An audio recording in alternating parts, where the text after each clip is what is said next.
તો ખરેખર પશુપાલક મિત્રો, ઉનાળાની સિઝનની અંદર તમારી ગાય વિયાણી હોય, સમજો કે ફૂલ ગરમીની અંદર તમારી ગાય વિયાણી હોય, ગાયને કદાચ 10 થી 12 લીટર દૂધ હોય અને ફૂલ ગરમીની અંદર ગાય વિયાય ને તો સાહેબ 100% ગાયનું દૂધ પણ કપાઈ જતું હોય છે અને ગાય પણ એટલું દૂધ નથી આપતી અને ઉનાળાની અંદર એટલી બધી ગરમી પડે છે ને તો ગાયને ઓફ સડી જતો હોય છે.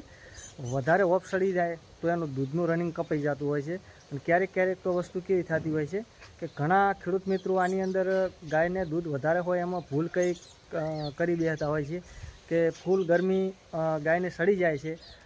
એ ગાયને તમે 2 થી 3 વાગે તમારે નવડાવી કે નહીં પશુપાલક મિત્રો, એના માટેનો ખાસ વિડીયો છે. એટલે વિડીયોની અંદર તમે કન્ટિન્યુઅર બન્યા રહેજો, તમને પણ સંપૂર્ણ માહિતી મળી જાય કે ભાઈ પશુપાલનને પશુ હોય આપણે સારું દૂધ કરતું હોય એને કેટલે વાગે આપણે નવડાવવું અને કેટલે વાગે પશુને તમારે ન નવડાવવું એ વિશેનો વિડીયો છે.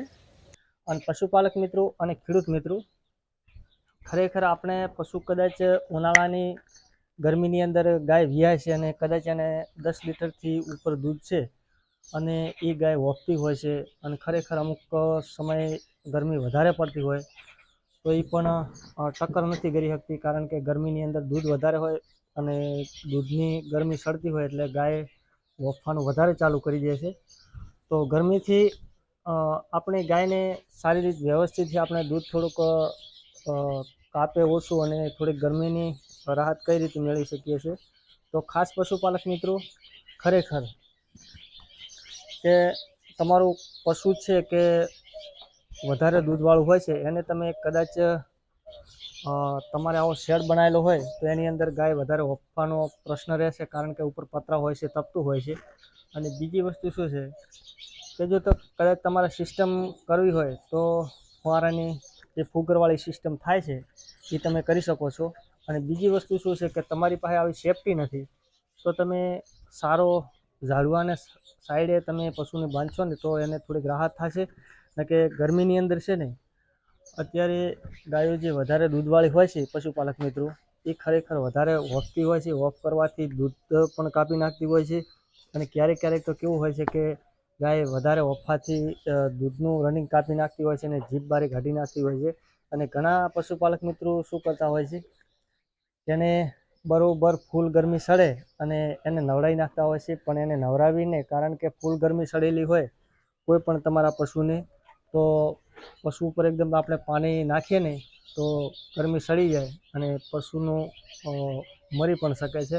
એટલે ફૂલ ગરમી હોય ત્યારે પશુ વધારે વોપતું હોય ને વધારે દૂધ હોય એના ઉપર ક્યારેય પાણી સાટવું નહીં. અને એવી તમારે સેફટી કરવી હોય તો ફુગરવાળી સિસ્ટમ તમે કરી નાખો. હજી ગરમી ચાલુ ન થઈ હોય અને ચાલુ કરી નાખવાના એટલે આરામથી એનું બધે એડજસ્ટમેન્ટ થઈ જાય, કારણ કે ત્યાં સવારથીની ગરમી ધીમે ધીમે ચાલુ થતી હોય ત્યારે પશુની એટલી ગરમી નથી હોતી તો એ સહન કરી લે. તમે ફૂલ ગરમીમાં હોય છે, ઘણા મિત્રો શું કરતા હોય છે કે ભાઈ અમારી ગાય ઉનાળાની અંદર ગાય અમુક સમય શું છે બચ્ચું કાઢી નાખતી હોય છે, આવા પ્રશ્ન વધારે બનતા હોય છે. આ પ્રશ્ન બનવાનું કારણ એક જ છે પશુપાલક મિત્રો, કે ફૂલ ગરમી હોય ને અમુક ઘણા મિત્રો એવું કરતા હોય છે કે ફૂલ ગરમી સળતી હોય છે અને પશુને પ્રેશર પાણીના પ્રેશરથી નવરાવી નાખતા હોય છે. પણ એવું ક્યારેય ન કરવું.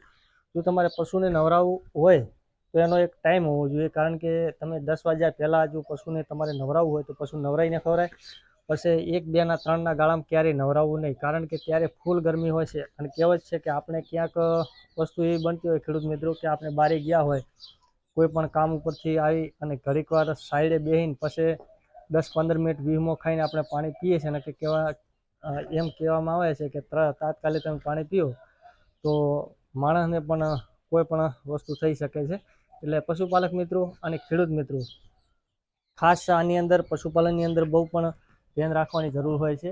અને ક્યારેક ક્યારેક એવી વસ્તુ બની શકે છે કે ભાઈ પશુ વધારે દૂધ કરતું હોય છે અને પશુને હોપ સડવાથી પશુ દૂધ કાપી નાખતું હોય છે. એટલે આ બાબતની તમારે ખાસ ધ્યાન રાખવી. કાં તો પશુને કોઈ પણ સાઈડે રાખવું, લીલા કોઈ લીમડો છે ગમે તે ઝાડવાને સાઈડે તમે બાંધશો ને તો પણ એને ગરમી ઓછી થાય.